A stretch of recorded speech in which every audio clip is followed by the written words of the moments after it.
Welcome to 1850 Main Street, a place where friends get together and talk about their country and hope for a brighter future.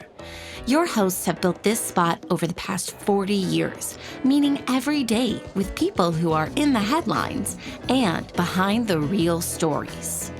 Today, Rob Walgate from the American Policy Roundtable and Alan C. Duncan, executive producer of the Public Square Media Network, are at the table by the fireplace. Have you heard of solar geoengineering? Even if it sounds like it, we promise it's not just something from a science fiction movie. Should we let Bill Gates block out the sun? What do you mean? Should we let anyone block out the sun?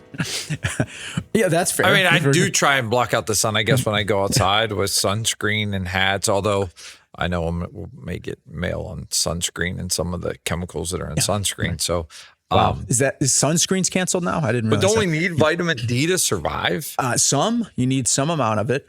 So I'll ask it in another way. Should we apply global sunblock? Should we apply sunblock to the whole Earth? In an attempt. Why? That's my question. Why? In an attempt to counteract global warming. You do not have a tinfoil hat on, but do you need one? Like, where is this coming from? I'm a bit, this is random out of the blue. Okay, let's talk about this. You know, a lot of times we bring articles to the table. I know this sounds like I'm bringing some sort of an insane conspiracy theory to the table, but I promise you, this is not just one article. This is many, many headlines. This is something people are seriously considering doing. It even has a fancy name, solar geoengineering. So scientists with the backing of big billionaire donors are considering a couple options. Stratospheric aerosol injection, basically airplanes releasing tiny reflective particles into the stratosphere, and marine cloud brightening. Ships could spray sea salt into low clouds over the ocean. And these are both an attempt to reflect sunlight back into space. Let me just read a few of the headlines. These are some of the most recent headlines published. Flub's climate test won't deter rich donors from altering the sky. That's from Politico. Another one from Politico. California city votes to block solar geoengineering experiment. New York Times, to slow global warming, scientists test solar geoengineering. Harvard School of Engineering and Applied Sciences, the science and ethics of solar geoengineering. So this, NPR as well. Few rules for solar geoengineering projects worry experts. So it's a conversation that's happening. These are major outlets. It's an idea straight out of a graphic novel. You know, like the villain. There actually was a French graphic novel that they based the movie Snowpiercer on. This is a 2013 film starring Chris Evans.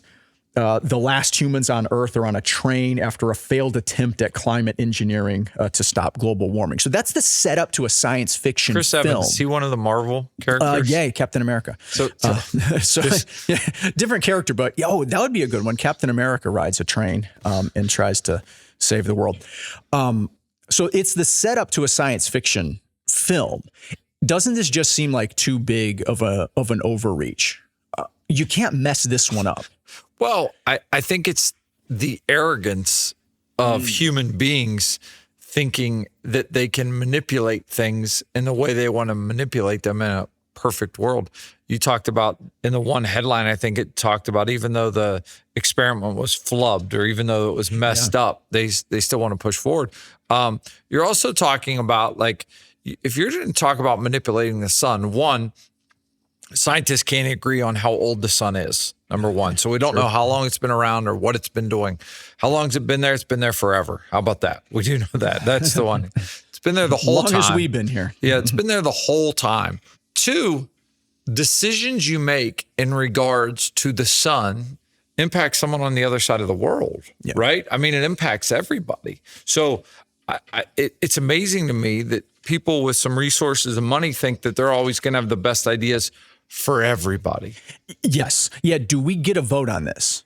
It's interesting you mentioned that. There's an open letter that are signed by a bunch of scientists. Solar geoengineering non-use agreement. It's an open letter that says we call for an international non-use agreement on solar geoengineering. And in part, one of their arguments is we as people that live on the earth deserve a say in whether or not this should happen.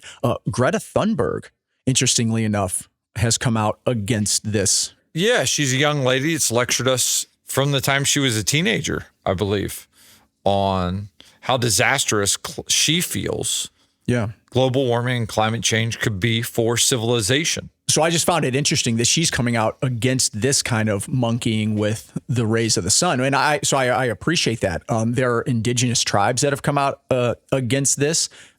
We read in one of those headlines that communities were voting this stuff down. So I think the everyday people that aren't billionaires are recognizing this is kind of weird. Maybe we don't understand our climate as well as we think we do. Maybe we shouldn't be trying to block out the sun.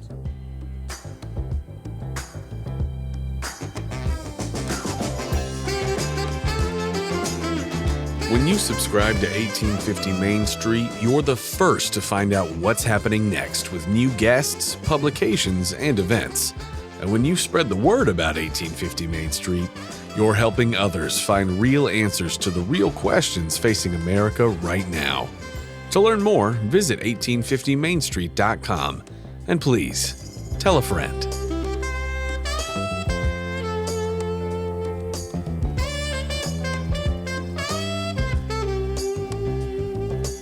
So how does this impact the billions and billions of dollars worldwide that have been spent on solar panels to get us away from fossil fuel energy? Whoa, yeah, if you block the sun, Yeah, if you does that block the diminish sun, if you manipulate the sun and the power that the sun has, what does that mean for and I say billions, but what does it mean for the everyday average Joe that spent thousands to put solar panels on his roof because of what it was going to save him through the years? Well, you're just kind of steamrolling him. That's a great point. We've seen throughout history, if a volcano eruption is big enough and spews enough debris into the air, enough particles, it can cause famines and it can really affect that local climate. So you see what happens if something goes too far. I don't know how you would control this type of thing. But what gave them this idea? Why do they want to do it? That's my thing. I mean, they think it's going to save lives? Do they think it's going to cool the planet? I think it's going to cool it. All right. So, and I mean, obviously they're talking about melting of ice caps, I would think, and everything that happens for sea levels and that. The problem, in my opinion, I am no scientist. I don't even play one on television. But the problem is we take a look at history in such short snippets, and we think we're going to be able to do something that's going to impact in the next 10 years or the next 50 years, when we need to take a broader look and say, all right, let's take a look back further, because we know the earth is older than that. And it wasn't that long ago. Our parents' generation, I was even around for it. I was born where they were talking about the impending ice age and what could happen because the earth was cooling so much. Like, is that what's going to pop up in the next, 30, 40 years? Is that what we're going to be talking about? We don't know what is going to happen. And they have all these reasons on why it's getting warmer. Yeah, there are a lot of failed predictions. There have been so many failed predictions. And again, I'm not someone who says, "Oh, let's spew as much CO2 in the air as humanly possible. Let's cut the rainforest down. Let's deforest." I'm not for trying to do that. I think we should be great stewards of the planet, of our natural environment. Yes. And use our resources wisely. I was in high school in the 90s. If we still have an ozone, if we're still good after all the hairspray that was used in the 90s by all of my female classmates and even some of my male classmates, we're going to be okay. But don't you remember that being the lecture, the aerosol cans? Mm-hmm. Yeah, and we're never going to make it to 2020 if we don't stop using those. So I feel like it's just, there's a lot of fear mongering. And when does it come to fruition? I always say, as soon as all the wealthy people start selling their oceanfront property, I'm going to start believing a little bit more. Now, and again, I know There's some places in the United States and across the world where you're seeing some tide changes, where you're seeing different things happen. I can think of some of the low-lying areas of South Carolina. They've experienced flooding for a long time because of where they sit. We can talk about what happened with the hurricane in New Orleans over 20 years ago. We can talk about a lot of low-lying places and things they've seen, but don't tell me storms are getting stronger. Are they getting stronger? I mean, let's compare them to historically speaking in years past and everything that's happened. I mean, storms have been hitting all the coasts for years. And I'm sure some people will say, well, look at this storm that's happened here or that storm that happened there. They use whatever narrative. And when I mean they, I'm talking about the people that are the climate alarmists. Whatever narrative fits, we need some of those storms to keep some of the rivers flowing in the United States. And now I'm not calling for storms to destroy things and things of that nature, but we need some things that happen so that water gets into the waterways, so rivers are wide enough to get cargo. Look at what happened, I believe it was on the Mississippi a year or two ago, where they actually needed a lot more downpours than they got, a lot more big storms than they got to keep things flowing. Now, some people say, well, see, there you go. It's because of global warming. But then if it rains too much, they go, see, there you go. It's because everything seems to be the effect. Well, that's why they don't typically use global warming anymore. Now it's climate change, because that's a much more nebulous term. Any change in climate can now be attributed to it. This is a bigger conversation than one we're having today briefly on radio. There are people who think global warming is happening. There are people who think it's not happening. There are people somewhere in between. One book that I keep hearing about that I'd like to read, I haven't read it yet, so this isn't a review, but I know it's out there. There's a book by Bjorn Lomborg called False Alarm: How Climate Change Panic Costs Us Trillions, Hurts the Poor, and Fails to Fix the Planet. Again, I haven't read that yet, but I keep hearing about it. And it seems interesting, and it seems like it might be a necessary voice in this conversation. But I came upon another interesting piece.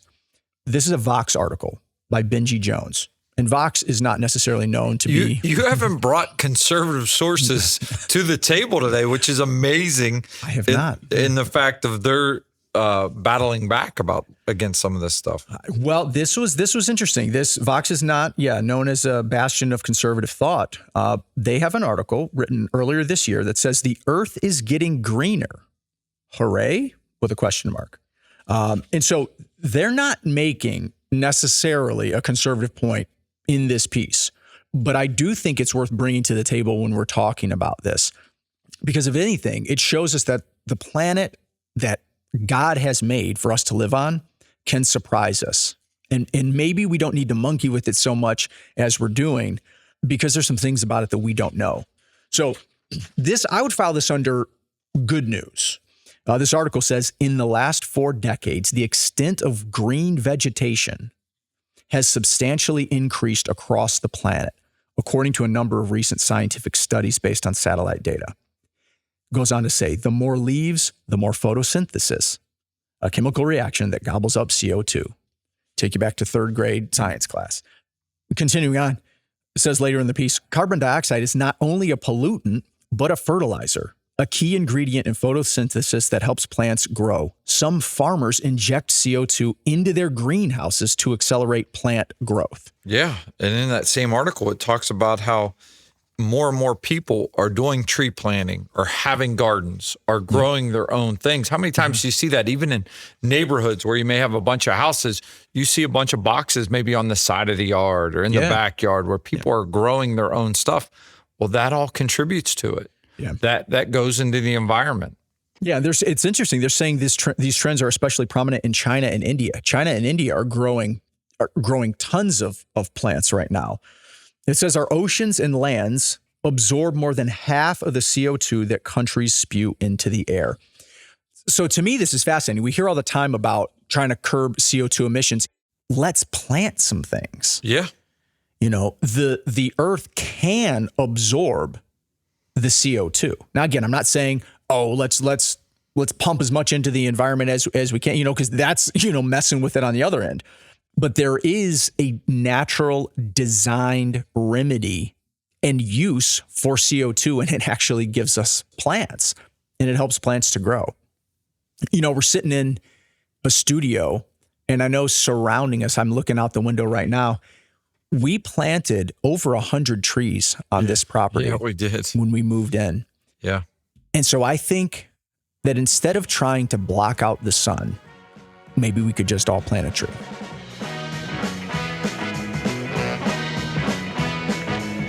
The conversations are just getting started.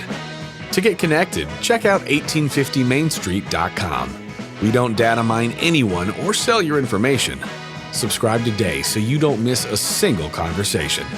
We'll see you next time here at 1850 Main Street.